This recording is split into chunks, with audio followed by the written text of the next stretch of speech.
Steve ini rela menjual hartanya demi untuk membantu penanganan COVID-19 ini seperti apa sih? Udah mulai. Oke, Bismillahirrahmanirrahim. Sebenarnya nggak ada ide ke sana sih awalnya. Cuman nggak ada ide ke sana. Tapi sebenarnya kalau dibilang harta ini dikembalikan terus dipakai lagi buat didonasikan, sebenarnya bukan cuma sekarang. Mungkin sekarang yang lebih masif lah jumlahnya. Cuman kita juga udah biasa kok kalau ada kegiatan kayak di Lombok waktu itu gempa, terus di Palu, terus di Anyer dan Lampung ya tsunami ya. Sebenarnya sih udah dari lama sih, cuman mungkin karena ini kemusibahannya lebih masif aja jadi lebih kelihatan. Yang dulu-dulu mungkin ya alhamdulillah nggak kelihatan sih. Dan kenapa seperti itu? Ya karena memang dari dulunya seperti itu sih mas. Jadi saya juga kerja di perusahaan riset asing di Singapura yang gajinya juga alhamdulillah lumayan. Gajinya lumayan alhamdulillah. Walaupun sekarang akhirnya kita jatuh pada satu titik namanya unpaid leave. Unpaid leave itu cuti tidak bergaji. Ya kata Allah alhamdulillah masih jadi karyawan. Maksudnya nanti kalau udah selesai kan kita tinggal balik lagi dan kita kerja lagi gitu loh. Masih banyak di luar sana saudara-saudara kita yang jangankan unpaid leave, langsung disuruh leave, pergi gitu.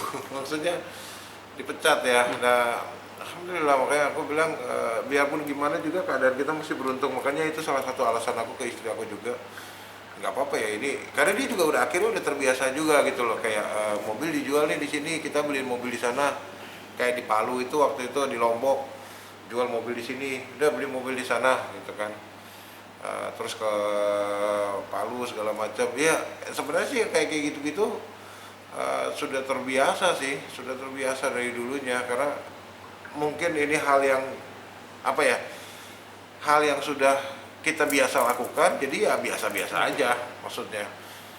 Dan kata Allah baru sekarang rame juga sebenarnya sih kan kita aksinya udah dari lama, dari Februari kemarin ya kan, terus baru rame-rame ini baru di Mei ya kan, baru ketahuan orang segala macam ya. Saya pikir kemarin-kemarin juga nggak ada yang tahu juga, ya udah biasa-biasa aja. Dan bisa dilihat kok pertumbuhan follower aku juga nggak signifikan banget, itu nambah 2-3 ribu 4 ribu orang. Itu rata-rata follower baru aku tuh dokter, perawat, tenaga kesehatan lah ya, tukang gali kubur, iya yang kayak gitu-gitu, profesi-profesi yang nyentuh-nyentuh sama pandemi ini gitu loh, bersentuhan dengan COVID gitu, supir ambulan, kayak gitu-gitulah. Kira-kira Jadi yang apa yang mendasari tergerak hatinya untuk misalnya? enggak sih, cuman kalau gini loh, kalau aku sama istriku punya prinsip hidup yang dititipin sama Allah sekarang pasti akan diambil lagi, ya kan?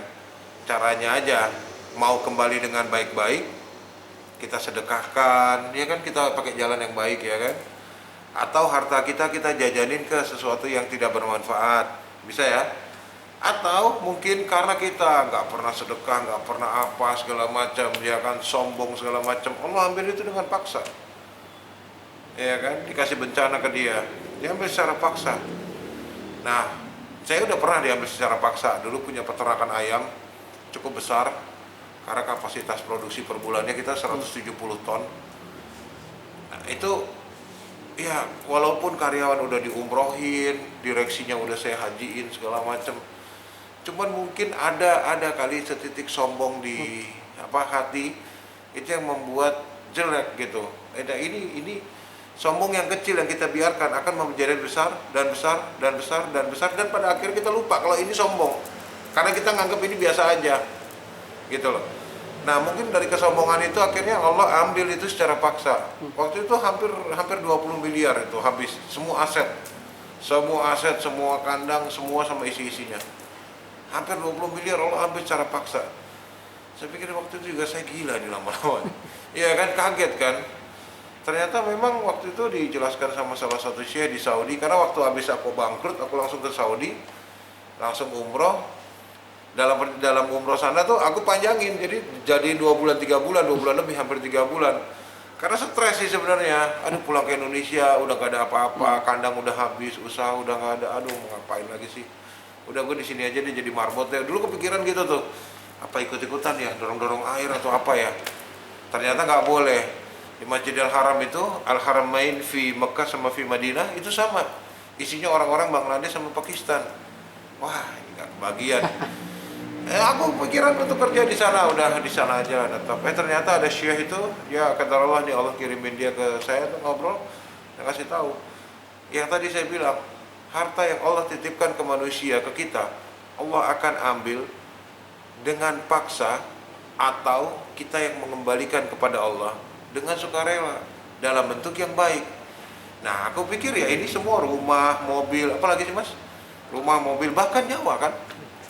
Itu semua kan Allah titipin. Bentar ya, pegangin ya. Iya dong. Iya. Bye-bye diurus. Sama seperti jam tangan. Aku pinjam jam tangannya Mas atau handphonenya Mas. Pinjam deh seminggu. Nanti pas aku balikin, peset. Ya kan? Iya. Baterainya melembung. Iya dong. Aplikasinya banyakan spam. Ntar pas mau minjemin lagi kan, enggak ah. Itu minjemnya enggak bener nih balikinnya. Sih, ini manusia dengan manusia, apalagi dengan Allah kan. Nah itulah makanya di situ, oh ya udah ini harus kembali ke Allah dengan cara yang baik, itu aja udah. Ilmu sedekah gitu ya untuk ini. Nah, aku nggak tahu ilmunya apa namanya. Cuman yang jelas yang aku pikirkan masuk di akal aku adalah semua Allah titipkan, pasti Allah akan minta lagi. Dan alangkah baiknya kalau kita balikin ke Allah dalam keadaan yang baik juga. Dan kalau orang sudah terbiasa ngeluarin duit seperti itu, saya pikir dia akan terbiasa kok. Kayak spending deh Mas, makan misalnya makan sahur nih ya kan, tapi kalau makan sahur mah pasti di rumah ya. Makan siang kalau di luar bulan Ramadan, urusan kantor lagi keluar makan siang, pasti punya kapasitas spending. Makan yang normal buat saya adalah 10.000 sampai 25.000. Nah, itu spending akurasinya. Tapi bagi orang lain mah 10.000 25.000 itu mahal. Mereka kalau bisa di bawah 10.000. Tapi bagi sebagian orang yang lain, dia terbiasa spending buat makan siang, sekali makan 2 juta, 3 juta. Jadi bagi mereka itu yang kadar kelayakan dan normalisasinya ya segitu-segitu. Nah mungkin kalau memang sudah terbiasa sedekah, udah biasa aja jor-jor aja keluarin, transfer ke sana. Oh ini ke sana. Sebenarnya sih itu tinggal ngebiasain diri kita untuk peka aja sih sebenarnya sih, nggak usah sampai sedekah sejauh itu. Tapi infonya sampai nih nominalnya sampai 11-12 miliar kan untuk Ya nggak ada masalah sih saya pikir. Daripada Allah ambil secara paksa 20M. Yang tadi ayam itu aku belum cerita kemana-mana nih tentang ayam baru ke kalian. Coba tadi kaget nggak? Tiba-tiba Allah ambil dalam waktu semalam, habis, selesai. Terus mau ngapain? Mau marah, ngomel? Uang barangnya punya Allah semua kok, iya kan? Semua inventarisnya punya Allah semua kok. Nah Allah ambil secara mendadak ya, namanya punya beliau kan. Ya kita balikin aja. Kalau yang dilakukan terutama khusus untuk pandemi ini membuat apa aja? Kita buat hazmat, kita buat surgical gown. Sebenarnya sih surgical gown itu kita bikin karena banyak laporan dari teman-teman tenaga kesehatan bahwasanya orang Indonesia ini girohnya lagi kencang kemarin bulan Maret. Terus mereka bikin itu hazmat, jahit lah, apalah segala macam. Ya kacau-kacau bahannya, ada yang pakai cuma 50 GSM, ada yang 70, 65 GSM segala macam. Nggak sesuai standar, akhirnya dokter sama perawat beda. Nah ini kadang-kadang nih tenaga kesehatan, dokter dia lebih paham. Tenaga kesehatan yang lain belum tentu mereka paham, sepaham dokter. Jadi mereka mungkin bilang, yang penting ada, pakai aja. Dan orang yang ngedonasi, anehnya ini yang donasi, saya udah kasih tahu, ikutin standar medisnya. Udahlah kok, yang penting ada, dan yang penting mereka pakai. Bukan begitu, dengan cara seperti itu, kamu bunuh itu petugas kesehatan yang ada. Karena tenaga kesehatan yang nggak mengerti, mereka pakai, belum, dan itu virus masuk, mereka bawa pulang, keluarganya akhirnya karantina. Banyak loh ya kejadian. Banyak kan kejadian kayak gitu. Dan belum lagi sekarang mereka di karantina karena mereka tidak menerapkan prosedur tahap 1, tahap 2, tahap 3. Dan pada begitu mereka masuk ke tahap 2 ternyata hazmatnya tidak sesuai. Dan sekarang memang edukasinya ya ini waktu ya.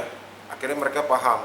Akhirnya saya produksi surgical gown untuk tahap 2. Artinya di dalam itu dirangkap, dia buat kayak tameng. Dan alhamdulillah sekarang akhirnya saya harus produksi itu juga masker. Kita ada gerakannya itu kan 1 juta masker tuh untuk masyarakat Indonesia. Kayak kita lagi bikin masker semua kayak gitu. Kita serentakin di rumah-rumah produksinya sama. Terus face shield ada, face shield ada di Jogja. Udah sama berbagi makan, geber pangan. Geber pangan sih aku ngelibatin semua teman-teman aku, yang ada teman-teman aku libatin untuk di RT mereka, RW mereka, di lingkungan mereka. Total kita udah bagi-bagi itu udah hampir 22.000 paket sembako seluruh Indonesia. Nilainya ya 100 sampai 150.000 lah variannya. Nggak bisa banyak, kenapa? Yang penting merata dulu. Nggak bisa isinya, oh ini harus sampai 500.000, mohon maaf, nggak bisa. Karena apa? Biar semua orang terima dulu. Nanti kalau semua orang udah terima, dekat-dekat lagi nanti lebaran, baru kita bagi-bagi lagi. Dan maaf juga, keterbatasan dana juga sebenarnya. Karena itu kan ya lumayan ya, hampir udah 2M lebih. Dan semua APD segala macam udah dibagikan ke... Udah, dan kita lagi masih produksi lagi sih. Ini masker tadi baru masuk di logistik kita di Bandung itu 35.000 lagi masker. Ya kita tetap produksi lagi, produksi bagiin. Kita gerak di beberapa kota, sampai ke Halmahera, sampai ke Gorontalo, di Aceh, terus sampai kemarin di Sorong. Ya alhamdulillah, ini kita sesuaikan aja kemampuan kita sih. Sampai kapan Mas? Sampai kapan? Qadar Allah aja. Sampai Allah bilang itu stop, antara pandeminya stop atau duitnya habis. Iya dong, kan cuma dua ya, opsinya cuma dua. Duitnya habis ya udah mau ngapain, diem aja di rumah kan. Sekarang ke rumah sih di Bandung, istri udah ikut mertua lagi sih, udah balik ke rumah mertua, jadi tinggal bareng mertua ya wis. Nanti aku pulang ke rumah mertua juga. Terus ini selama ini di Jogja katanya kontrak ya? Kontrak ya. Terus sampai merelakan hartanya dijual, sekarang kontrak gitu? Ya nggak apa-apa. Ya manusia kan kontrak semua Pak di bumi. Iya kan, kita belum pulang ini. Kita belum mudik yang benar. Kita semua kontrak. Oh enggak, saya punya rumah 10M, kontrak. Lo pikir tanahnya punya siapa, buminya punya siapa, udaranya aja minjem lo. Kontrak kita semua di dunia, nggak ada yang kita sombongin di dunia ini. Nyewa kita sama Allah. Nyewa dengan iman kita, dengan nyawa kita. Bagaimana kita jadi manusia.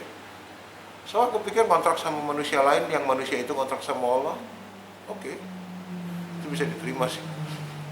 Kak, terakhir mungkin ada harapan di tengah pandemi ini dan Ramadan yang udah mau... Sebenarnya sih kepedulian, mumpung Ramadan. Nah, mumpung Ramadan, jangan maksudnya jangan berkecil harap sama Allah. Ya kan, selain kita mumpung Ramadan lah, semuanya dikali lipat, sedekah dikali lipat, ya kan? Perbuatan-perbuatan baik dikali lipat, ibadah dikali lipat. Ada orang kadang-kadang nanya ke saya, kok gimana nih Ramadan kita di rumah nggak bisa sholat di masjid? Beda kan hitungannya di masjid sama di rumah? Sama tuh Pak. Di masjid 27, kalau berjamaah di rumah ajak istri jadi 27 juga, iya kan? Kan memang wayahnya nggak bisa keluar. Ya udah di rumah aja, ajak istri, ajak anak, ajak siapa lagi, ayo adik ipar, ayo adik sendiri, ya kan? Ayo mau sholat siapa, ayo berjamaah. Bikin masjid kecil di dalam rumahmu, bikin keadaan yang sama. Oh nggak ada yang tadarusan, ya kamu tadarusan. Saya tiap malam biasanya kalau Ramadan ngedengerin tadarusan. Oke, sekarang tadarusnya di rumah, baca, kamu yang baca. Oh saya masih terbata-bata, 2 pahala buat kamu. Kamu niat baca, satu karena kamu membaca, satu lagi karena terbata-bata, karena itu kekuatan niat kamu. Ini kamu baca. Makanya saya bilang, ini lagi Ramadan di lockdown, ya udah di rumah ngafalin Quran, ngafalin hadis, banyakin pengetahuan tentang Islam, banyakin pengetahuan yang bermanfaat, banyakin kegiatan yang bermanfaat, segala macam, masih banyak yang bisa kita lakukan. Gini, kuncinya dari pandemi ini, stop mengeluh, mulai berbuat. Karena yang ada sekarang, semakin banyak orang yang jatuh ke dalam penurunan strata ekonomi mereka, makin banyak orang yang lupa akhirnya sama bersyukur. Dan orang akhirnya banyak complaining. Yang keluar dari mulut dia komplain doang. Semuanya komplain. Itu gara-gara apa di Cina lah, apa segala macam. Habis itu ini gara-gara pemerintah bantuannya nggak nyampe apa segala. Udah berhenti ngeluh. Pemerintah bantuannya nggak nyampe, terus kamu mau ngapain? Turun ke jalan teriak-teriak? Nggak ada hasilnya juga. Gitu loh. Kamu teriak-teriak, ini virus ini harus pergi lagi, keluar ke jalan teriak-teriak. Siapa yang mau dengerin? Nggak ada yang mau dengerin. Ya Allah nggak akan merubah nasib satu kaum kalau kaum itu, bangsa itu nggak mau berusaha untuk berubah. So kalian berubah dulu, baru kita bicara orang lain. Kalau nggak pernah berubah, cuma ngoceh-ngoceh doang, ya susah lah. Kurang lebih kayak gitu, Mas. Siap. Terima kasih. Jazakallah.